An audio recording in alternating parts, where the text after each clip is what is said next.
The night everything started to shift didn't feel like the beginning of anything at all. That's the worst part, really. When people talk about infidelity, about betrayal, they often imagine it's some dramatic thunderclap of a moment. A lipstick on the collar, a phone left unlocked, a stranger answering the call you never meant to make. But no, for me it was slower, colder, quieter, like a low-frequency hum you don't notice until your ears start to bleed. It was the New Year corporate party in Denver. One of those end of Q4 events where the suits loosen their ties, the catering is overpriced, and everyone pretends to like champagne. Laura and I flew in together that afternoon. I remember she barely spoke during the flight, which wasn't unusual lately. She'd been exhausted for weeks, stressed, distracted, but I chalked it up to year-end pressure at her firm. Her team had just finished some huge audit or restructuring or something. I honestly didn't keep up with the details the way I used to. Maybe that was my first mistake. We checked into the hotel, one of those modern places with cold white lights and furniture that looked like it belonged in a magazine, not a room anyone lived in. She showered, changed, and sprayed on a new perfume I hadn't smelled before, something sharp and expensive. The scent lingered even after she left the bathroom, like it was trying to say something she wasn't. "You look great," I said, as she slid on her heels, fixing her earrings in the mirror. She smiled, sort of. "Thanks. You don't have to stay long, by the way. I know these things aren't really your scene." I laughed softly. "They're not yours either." She shrugged. "Well, tonight they are." I didn't think much of it at the time, just a throwaway comment. But in hindsight, it was the first clue, her slipping out of who she used to be, stepping into some new role that didn't include me. The party was held on the top floor of the hotel, in a high-ceilinged ballroom with floor-to-ceiling windows that overlooked the frozen Denver skyline, the kind of place that felt both extravagant and impersonal. I remember the lighting was dim but warm, fake fireplaces flickering in sleek screens built into the walls, music playing softly. Jazz? Maybe, or some holiday lounge mix. Everything smelled faintly like citrus and scotch. Laura walked ahead of me into the room, already waving at someone before I caught up. She moved differently than usual, not rushed, not hesitant, just at ease, like she belonged there in a way I didn't. That was when I saw him, Michael. Tall, silver-haired, with that performative kind of charm that feels just a little too polished. He wasn't just Laura's boss, he was the managing director of her entire division.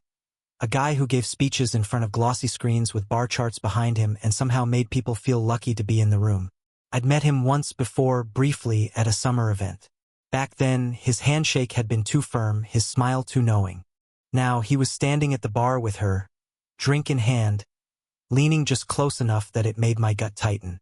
Laura's hand rested lightly on his forearm. She laughed. Not a little chuckle, but that full-throated kind of laugh I hadn't heard from her in months. His hand was on her waist. Not in a creepy or aggressive way, no. It was subtle, casual, familiar, but it lingered longer than it should have. And when she turned slightly, her body brushed into his like that was just normal. She didn't notice me at first. I was standing by the far entrance, near the coat check, not ready to mingle.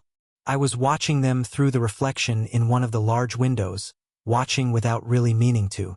But then something shifted. A glint of movement or a slant of light, and she turned slightly. Caught my reflection. Our eyes met through the glass. And for a split second, she froze. I saw it. I know I did. Her body stiffened. Her smile faltered, just for a breath.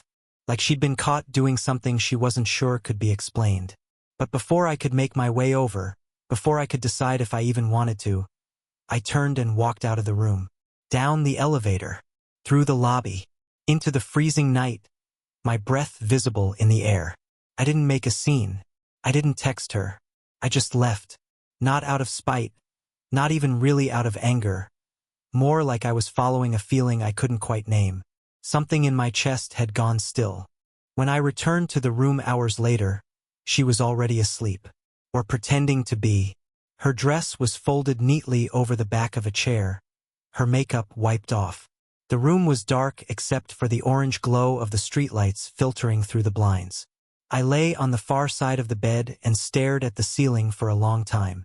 The next morning, over room service eggs and coffee, I asked her, casually, how the rest of the night had gone. "It was good," she said, flipping through her phone. "You should have stayed. Everyone was wondering where you went." I nodded. "I just needed some air." She looked up then, a little too quickly. "Mark, come on. Please don't make this a thing." "A thing?" "Yes," she sighed, pushing her tray aside. "I know what you think you saw, and I'm telling you, it's not like that." I raised an eyebrow, not saying anything. I wanted her to keep talking. "Michael and I work closely," she went on. "That's all. We were just chatting. It's a party. People laugh, people have drinks, people hug. It doesn't mean anything." Her tone shifted then, from defensive to annoyed. "You're tired. You've been stressed lately. I think maybe you were just reading too much into things. It's easy to do that when you're not in the mood for crowds."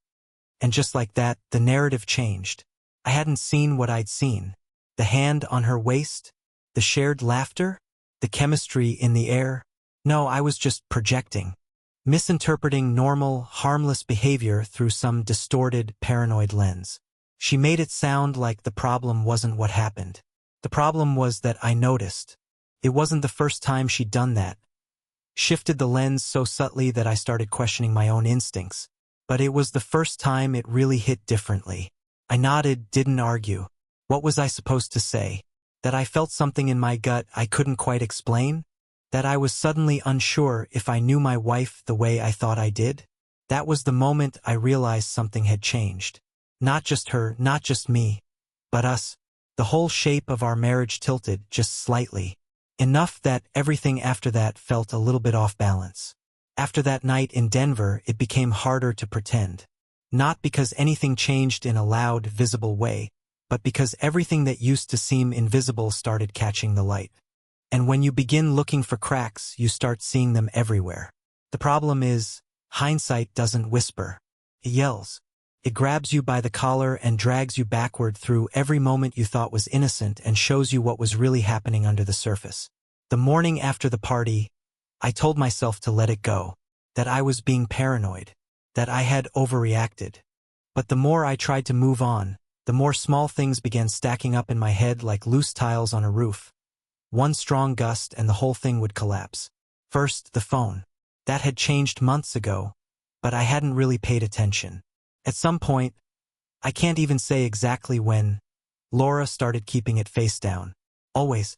At the dinner table, on the nightstand, even when she was just folding laundry on the couch. If it vibrated, she'd glance at it quickly, press a button to silence it, and keep talking like nothing had happened. I remember one evening, I made a stupid joke. Something like, "What, are you having a secret affair or something?" I meant it as a laugh. Just a stupid line. But she didn't laugh. She just looked at me and said flatly, "That's not funny," and then changed the subject. That was in October, I think. Then there were the meetings, the urgent ones, the kind that apparently couldn't be moved or rescheduled. At first, they were rare. Maybe one late evening a week. Then two. Then she was on call more often, which was strange, because her role didn't involve client emergencies. She's in internal strategy, not surgery. But I didn't ask. I trusted her. At least I used to. There were canceled dinners, birthdays, even. My sister invited us over for her 40th back in November. Laura RSVP'd yes, even helped me pick out a gift, but then backed out last minute, claiming there was a board presentation she couldn't miss. She apologized, gave me a tired smile, and told me to bring extra cake. I didn't think much of it at the time, but now, looking back, I wonder, was she even working that night? And then there were the trips. Those bothered me more than I admitted even then. She always traveled for work, but the frequency suddenly picked up. She went from one overnight trip a month to being gone almost weekly. Sometimes 2 cities in 1 week. Seattle, Chicago, Dallas. She said she was flying out to meet partners, to audit branch performance, to give executive training. But the details never quite held. In December, she told me she was headed to Phoenix for a leadership summit. I didn't question it. Not until I noticed the weather app on her iPad had been set to Portland. Not just once. It was listed under frequent locations. That was the first time I remember feeling something colder than suspicion. It felt like betrayal was moving in, pulling up a chair in our home, breathing our air. I told myself I was imagining it. I closed the app, didn't mention it. I even told myself maybe someone she worked with was using the tablet. Maybe she was passing through Portland on a layover. You come up with 100 stupid, flimsy explanations just so you don't have to sit with the one that feels like it could shatter you. But it wasn't just the logistics. It was her. Laura stopped talking to me. I don't mean we stopped having conversations, we still did on the surface. Schedules, groceries, upcoming bills. But she stopped saying the small things. The random little details about her day. What someone wore in a meeting. A weird comment from her boss. That coffee place she liked messing up her order again. All the little things that made her voice feel like home. They disappeared. I'd come home from work and ask her how her day went, and she'd just shrug. Fine. Or same as always. Sometimes, she didn't even answer. She'd be typing on her phone or reading something and just nod without looking up. And yet, the changes in her were visible. Her wardrobe shifted. I didn't notice at first. Laura's always had great style. But suddenly, she was dressing more formal. Colder, sharper. High-end suits. Tighter lines. Less color. Like she was armoring herself. Even her jewelry changed. She used to wear these small, delicate pieces I'd bought her. A little silver pendant from our anniversary trip to Maine. The bracelet she wore when we got engaged. Now she wore big, abstract earrings and a gold chain I'd never seen before. Then there was the perfume. A new one. Expensive. I remember asking about it once. She said, "Oh, it was a gift from a client. Figured I might as well use it." But the tone in her voice said something else. Like she'd rehearsed the answer. Like she already expected the question. At night, she'd go to bed earlier than me. Not because she was tired, that was the excuse, of course, but because she didn't want to talk. When I climbed into bed, she'd already be facing the wall, breathing slow and steady like she was asleep. I stopped trying to reach for her after the third or fourth time she subtly shifted away from my hand. And here's the part I'm ashamed to admit. I didn't confront her. Not then. I rationalized. I told myself, she's just overwhelmed. She's tired. Work is crazy. The holidays are stressful. I gave her space. I gave her benefit after benefit after benefit of the doubt, until there wasn't much of me left. Because it wasn't just that she stopped talking. It was that she stopped seeing me. I used to be part of her life. The center of it, maybe, or at least orbiting close enough to feel warmth. But now I was background. White noise. A roommate. A piece of furniture that helped pay the mortgage. There were moments that should have told me something was wrong, and I ignored them. Or maybe I didn't ignore them. Maybe I just didn't want to follow them to their logical conclusion. Like the night she left her laptop open on the kitchen counter, and I caught a glimpse of a message preview from someone named M. The text was short. Just, "Made it. Room's nice. You'd like the view." I asked who it was. She closed the laptop quickly and said, "Michael. He's setting up the conference space ahead of tomorrow's meetings." I nodded, pretending not to notice that her voice jumped an octave on the word, Michael, pretending not to notice how fast she closed the screen. Or the time I found a receipt in her coat pocket for a restaurant we'd never been to together, the kind with white tablecloths and a 3-digit total.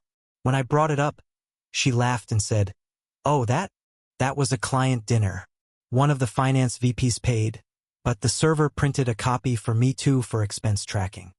She made it sound so reasonable, so professional, like I was weird for even asking, so I let it slide.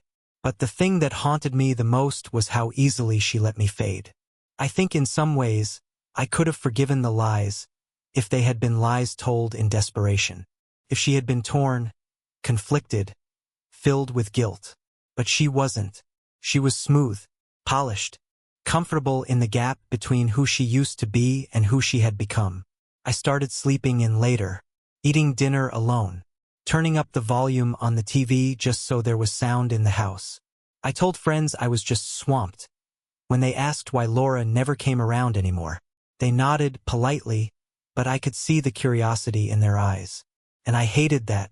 Hated how even they had noticed something before I was willing to name it. There was one night in particular, late December, where I sat on the living room floor with our old wedding album, just flipping through it slowly, page by page. Not to be dramatic, not to feel something. I think I was trying to remember, not just who she was, but who we were, if that ever really existed. In those photos, she looked happy.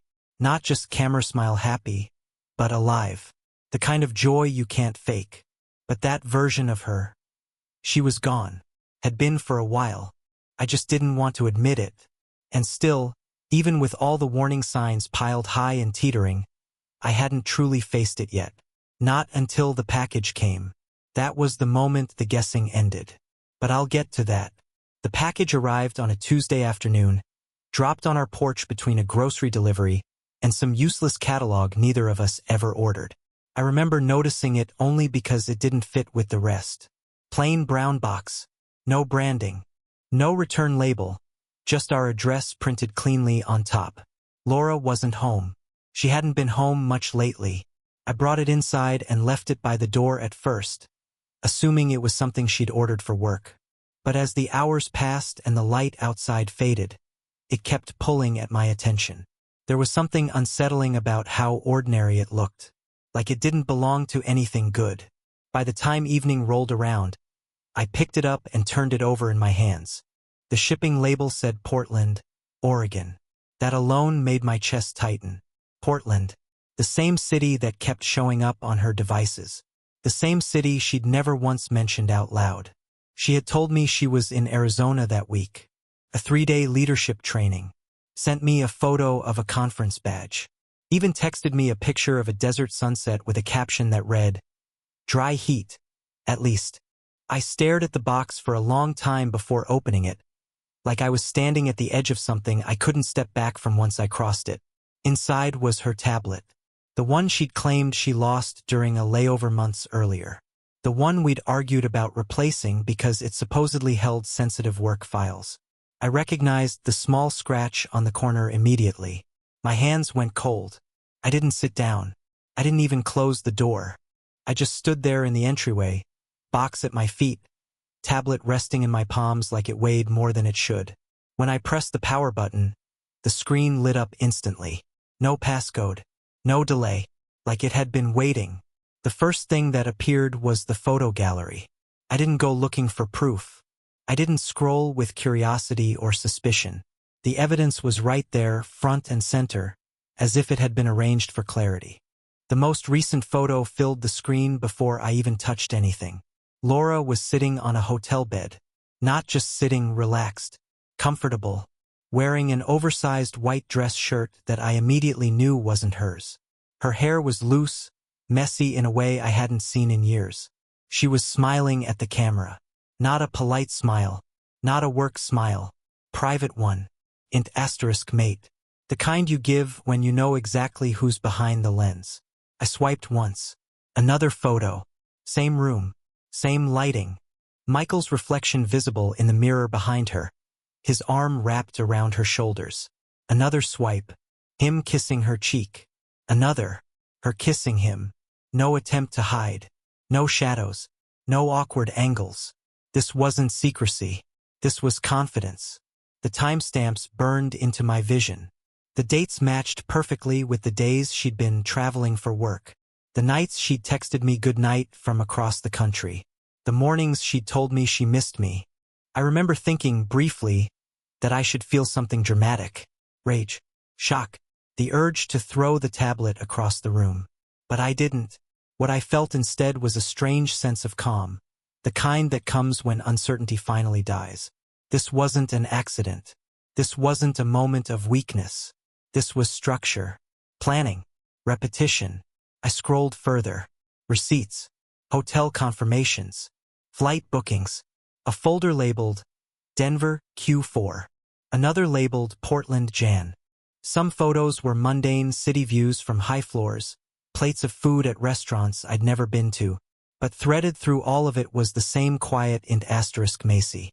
Two people living a parallel life, carefully tucked between meetings and lies. I noticed details that hurt more than the obvious ones.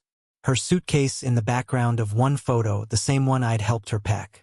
The watch I'd given her for our anniversary on Michael's wrist in a mirror selfie. The ease in her posture. The absence of guilt. At some point, I sat down on the floor. The house was silent except for the hum of the refrigerator. I don't know how long I stayed there, flipping through evidence like it was someone else's life. Like if I just kept looking long enough, I'd find a version of this that made sense. But there wasn't one. By the time I reached the end of the gallery, I understood something with terrifying clarity. Laura hadn't been torn between two lives. She had already chosen one. I just hadn't been informed yet. When she came home the next evening, I didn't say anything. She kissed my cheek lightly, asked how my day was, complained about airport delays. I watched her move through the house, familiar and distant all at once, and felt nothing but resolve. That night, after she fell asleep beside me, I stared at the ceiling and realized something had shifted inside me. The guessing was over. The doubt was gone. All that was left was what I chose to do with the truth. And I already knew I wasn't going to confront her. Not yet. Because once you see the full picture, you don't rush. You plan. I didn't confront her. That decision came faster than the shock. Faster than the anger that should have followed. It wasn't mercy, and it wasn't fear. It was clarity. Confrontation would have given her control. A chance to cry, to explain, to rewrite the narrative the way she always did. I wasn't going to hand her that, so I stayed quiet. The next morning, I made her coffee the same way I always had. Same mug. Same silence. I kissed her goodbye before she left for work, felt the faint trace of that unfamiliar perfume on her coat, and told her to have a safe flight, even though I knew she wasn't flying anywhere that day. Once the door closed, I sat at the kitchen table and opened my laptop. The first thing I did was organize everything. Not emotionally, structurally. Dates, locations, receipts, photos. I created folders the way she did. Neat, labeled, chronological. I cross-referenced her calendar with flight records, compared hotel check-ins to corporate expense submissions. Every lie left a paper trail if you followed it patiently enough. It wasn't hard. That surprised me the most. I pulled phone records from our shared plan. Not messages, metadata. Call durations, frequencies, patterns. Michael's number stood out immediately. Calls late at night. Short ones during business hours. Long ones on weekends when she'd said she was catching up on sleep. I exported everything into a spreadsheet and color-coded it. Blue for workdays. Red for weekends. There was more red than blue. Then I remembered something I hadn't thought about in years. The charter. Back when I was still involved with the company before I stepped away from management, I'd helped draft portions of the internal governance documents. Dry, boring work. Conflict of interest clauses. Ethics policies no one reads until they suddenly matter. One section came back to me with eerie precision. Undisclosed romantic relationships involving executive leadership and immediate family of investors or oversight members were grounds for suspension pending review. At the time, it felt theoretical. Corporate hygiene. Now it felt surgical. I checked the current structure. My name was still listed not operationally, but as part of the oversight framework tied to early equity. I hadn't exercised any authority in years, but the rights were intact. Dormant. Valid. I didn't smile. I didn't feel satisfaction. I felt alignment. Over the next week, I lived two lives. At home, I was invisible and compliant. I listened. I nodded. I let her talk about meetings that never happened. At night, when she slept, I worked. I pulled archived emails from my old accounts. Reached out discreetly to one former legal contact under the guise of hypothetical compliance questions. I never mentioned names. I didn't need to. Every answer I got confirmed the same thing.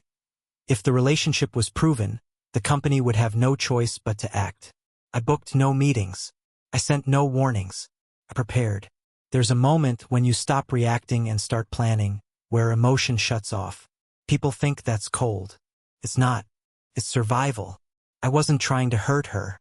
I was trying to protect myself from being erased completely. One night, Laura came home later than usual. She was distracted, restless. She asked me if everything was okay between us. The irony almost broke me. Of course, I said. Why wouldn't it be? She studied my face longer than she had in months, like she was looking for something she'd misplaced. Then she nodded and went to shower. I waited until the water started running and exhaled for the first time all day. I wasn't hiding anymore. I was waiting. By the end of the second week, everything was ready. The evidence, the documentation, the timelines. I printed nothing at home. I stored nothing on shared devices. I moved with the same precision she'd used to lie, only mine was pointed forward. I didn't know exactly how it would end yet. I just knew one thing with certainty. When it did, it wouldn't be loud. It would be final. The day of the board meeting felt colder than usual, even for mid-January. There wasn't a cloud in the sky, but the kind of wind that cuts through your coat and makes everything feel brittle. I remember standing outside the office building downtown, her building once ours, staring up at the mirrored glass as if it might crack just from me looking at it. It was a closed-door session, restricted to partners and legal observers. These meetings weren't listed on the public calendar. You only knew if you were meant to be there, and I was technically, legally, and most importantly, intentionally. I hadn't stepped foot inside that boardroom in over 4 years. The receptionist didn't recognize me, but the badge system still did. My old ID credentials worked without a hiccup. No questions, no delays. I moved through the security gate like a ghost coming home. When I entered the boardroom, no one looked up at first.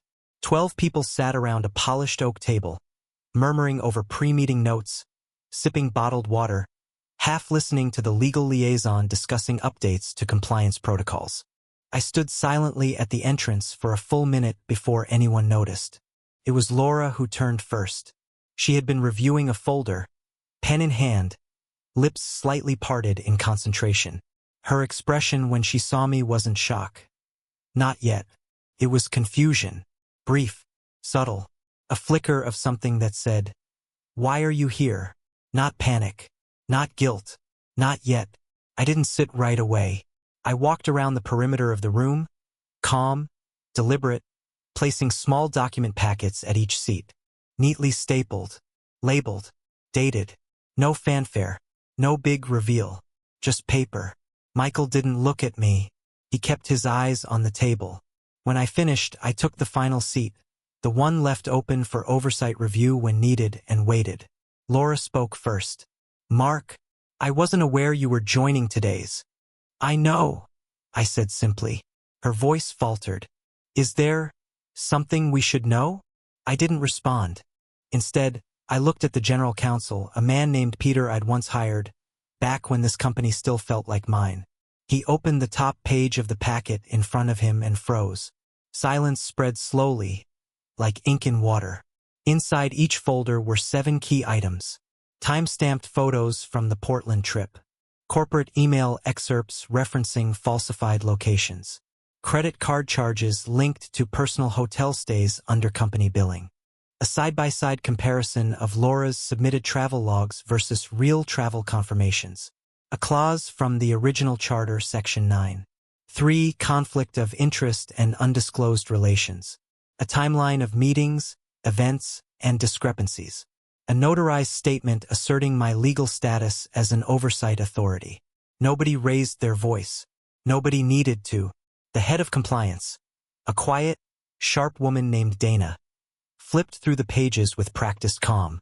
When she got to the mirrored photos, she didn't flinch. She simply turned to Michael and said, "Is there anything you'd like to add before we proceed?" Michael, who had built his career on knowing exactly what to say in every room, said nothing. Laura opened her mouth twice, then closed it. Her eyes flicked across the table, searching faces, measuring silence. I watched her realize that this wasn't a conversation. It was a decision. Peter cleared his throat. Given the documentation provided, and the clarity of the violation, I'd advise we move to a temporary suspension of involved parties pending full internal review. Dana nodded. Agreed. Michael stared at the table. His hands were folded so tightly I could see the whites of his knuckles. Laura looked smaller than I'd ever seen her. Not embarrassed, not ashamed, but cornered. Like someone trying to calculate the distance to every exit without drawing attention to the fact that she was already boxed in. The board chair spoke next. This isn't a disciplinary hearing, not yet. But we are obligated to respond per charter. Michael, Laura, your access will be temporarily frozen effective immediately. You'll be contacted by internal audit within 48 hours. Then she turned to me. Mark, is there any further action you intend to pursue regarding your rights as an oversight party? I met her gaze. Not at this time. And that was it. No shouting. No drama. Just a room of professionals who'd been handed undeniable proof and knew the law was bigger than loyalty. As the meeting adjourned, people left quietly, shuffling papers, making soft apologies with their eyes rather than words. Michael walked out without looking back. Laura stayed seated for a moment longer, her fingers hovering over the folder like she wanted to close it, tear it up, hide it, but couldn't. She finally looked at me. You planned this. It wasn't a question. It was a quiet accusation, a last gasp of control. I didn't smile. I didn't nod. I just said, no, you did. She didn't respond. I waited until the room emptied, gathered the leftover documents, and placed them back in my briefcase. My hands were steady, my breath even. Outside, the wind hit harder than before. I zipped up my coat, turned my collar, and walked 2 blocks before stopping at a small cafe we used to go to when she still liked coffee. I ordered an Americano, sat by the window, watched the people pass by. There was no victory in it, no satisfaction, just the quiet hum of momentum, the feeling of something shifting back into balance, not perfectly, but undeniably. And I knew when she came home that night, nothing would look different. But everything would have changed. She came home to silence. No lights, no music, no familiar comfort waiting. Just a manila folder on the dining table, thick with evidence and legal notices. Her corporate accounts were frozen, access revoked. Her work phone buzzed once, then went dead. She stared at me, waiting for words, for a fight, for something. But I said nothing. I didn't ask where she'd been or why she did it. I didn't need to. It was all there, documented in cold, impersonal facts. I watched her read, her hands trembling, her lips parting like she might explain. But there was no space left for explanations. Only consequences. And the quiet understanding that this house, once ours, now belonged to truth, not to her stories. Days later, the company released a formal statement. My name was back among oversight officials. Her desk was cleared, her access revoked. She showed up once, eyes hollow, suit wrinkled, as if she could still talk her way back into the life she had burned down. But no one listened, and I didn't watch. She left without a sound. No apology, no scene, just absence. And in that space, I didn't feel revenge. I didn't feel triumph. I felt stillness. The story ended not with fire, but with clarity. I wasn't background anymore. I was what remained after she erased herself. And for the first time in a long time, the silence felt honest.